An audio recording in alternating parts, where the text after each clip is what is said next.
Dzień dobry. Assalamu alaikum. Ciao. Konnichiwa. Good morning, good morning, good morning. How are you today? It's Ken at 10. If you haven't been here before, then welcome. Thanks for coming. We are estate agents based in SW16, Norbury to be precise, situated between Streatham and Croydon. And we talk about all things property. And if you're a regular viewer, then very welcome to you too. Remember, please, just before I start, we are trying to build the channel still. So if you are a regular viewer, then please do, whatever platform, share the love. Give us a thumbs up, have a comment. We're always grateful. Thank you. Now, on to business.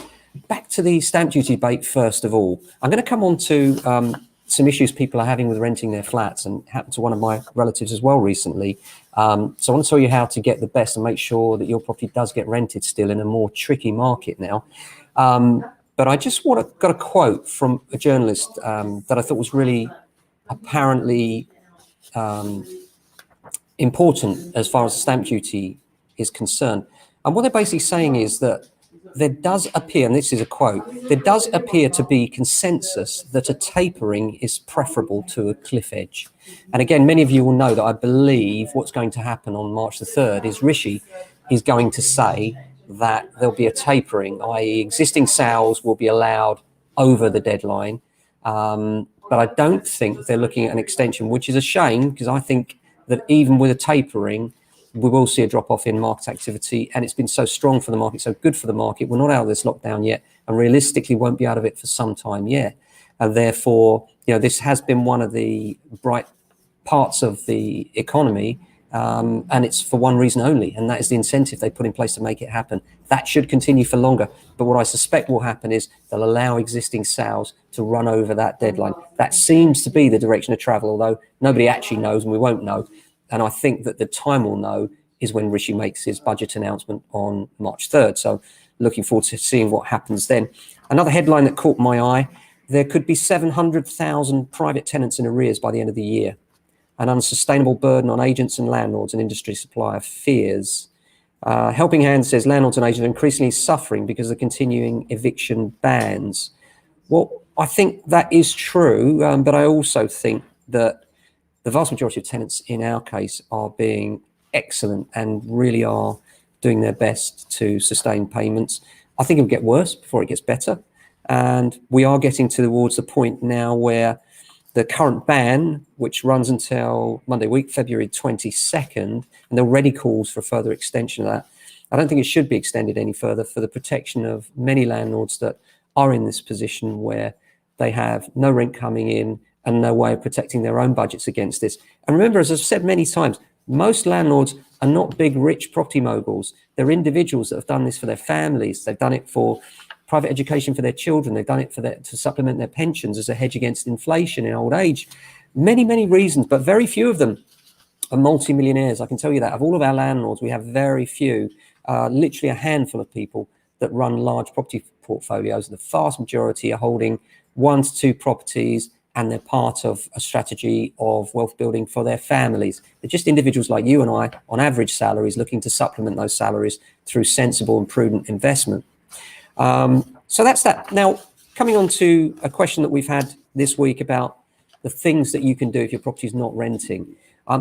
There are 3 things with any marketing strategy. There are 3 things that are important. There's presentation, promotion, and finally price. And I'll talk about those in order because I think that's the order you need to consider them in. First of all, presentation. I was looking at a relative's one just yesterday, and they've made a few classic errors or their agent had made a few classic errors, I think. The first thing is, it depends what space you're renting, but if you're renting a space and you've moved out, it can feel particularly harsh. And what I mean by that is when there's no furniture in, and particularly if it's an unusual space, you may need to show tenants how you lived in it, how things look good. If you know that a sofa in that corner with a telly in the other corner is really cool and looks really great, it's really good to emphasize that by actually furnishing in that way. If you can't go to that extent, there are other small things that you can do that could make a massive difference, such as really luxurious towels in the bathroom. Put some maybe you don't even have to leave them. It's just for presentation purposes. Nice towels in the bathroom, some classy cosmetics on the side, can really make a difference to the feel of a bathroom, and perhaps something with a striking color in, maybe a red candle, whatever, just something to soften it, because things can look a little bit clinical when you don't live there, and you need to find a way of changing that and making it feel more human, more appealing. In the lounge spaces, we've already talked about showing people how they might live there if it's an unusual space. If it's a cool space and just looks really big, then break it up. How do you break it up? Well, even if it's just silk flowers, maybe a real bunch of flowers. Another good idea is chopsticks in a bowl in the kitchen.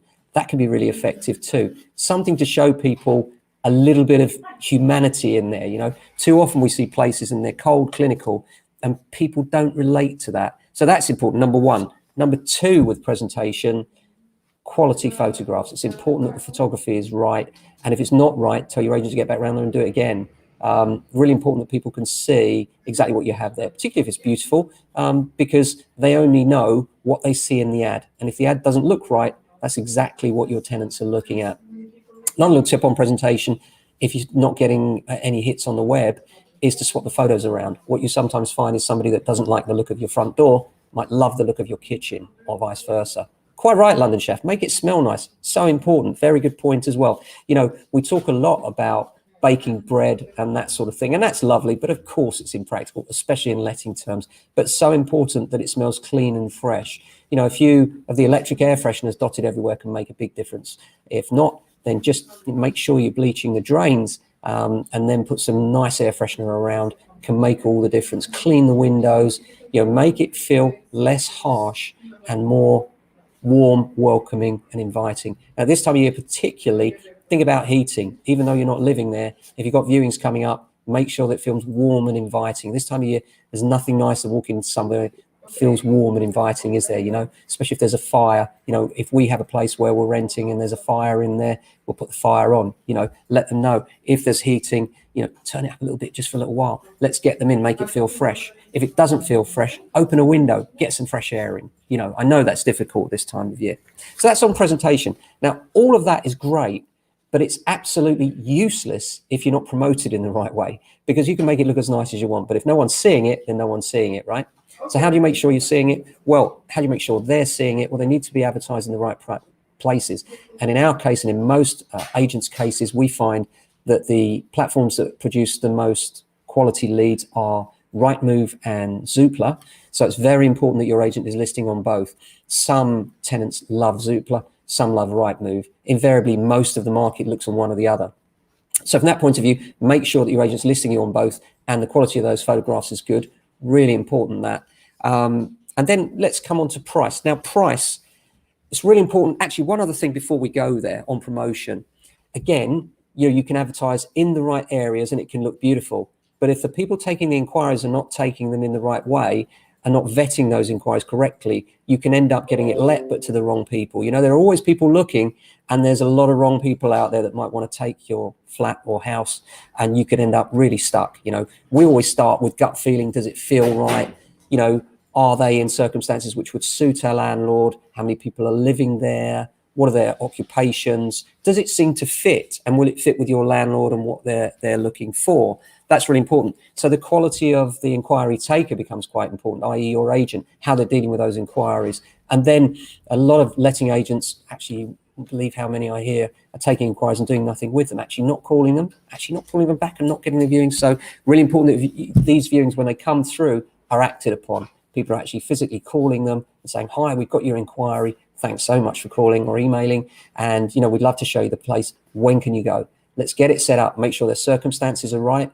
Vet them verbally on the phone, first of all, to make sure that works. And all those things being equal, get that viewing set up smoothly and efficiently. All comes down to having a quality letting agent, of course. Now let's come on to price. One of the big mistakes that a lot of agents are making is that they're quoting weekly rent. And the reason that's a mistake in the old days, and the reason for this is that in the old days where people were listing in newspapers, those old chestnuts, they would list at a weekly rent. And the reason they'd use weekly rents is because it sounds so much less. Because obviously there are some 5-week months, so it sounds a lot less.